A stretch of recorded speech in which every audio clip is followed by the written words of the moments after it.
আমার দক্ষিণে হু হু বাতাস, উত্তরে নদীর ভাঙন, সামনে ভারী ট্রাকের চাপা আর্তনাদ, পেছনে রেলগাড়ির ছন্দবদ্ধ গতি এবং একটা করুণ হুইসেল।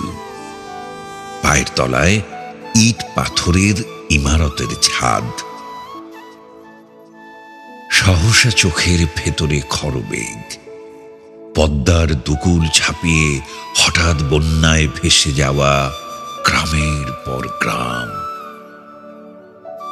বুকের মধ্যে শান্ত স্রোতের কুলুকুলু ধ্বনি, যেন আলসে বয়ে যাওয়া কুমার নদের বুকে ঘোর অন্ধকারে রাতভর ভেসাল ফেলার মৃদু শব্দ।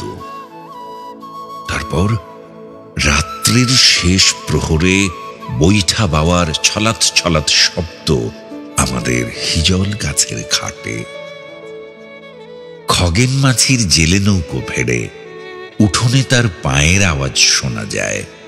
বাবা বলে ওঠে, খগেন কাকা নাকি, মাছ পেলে?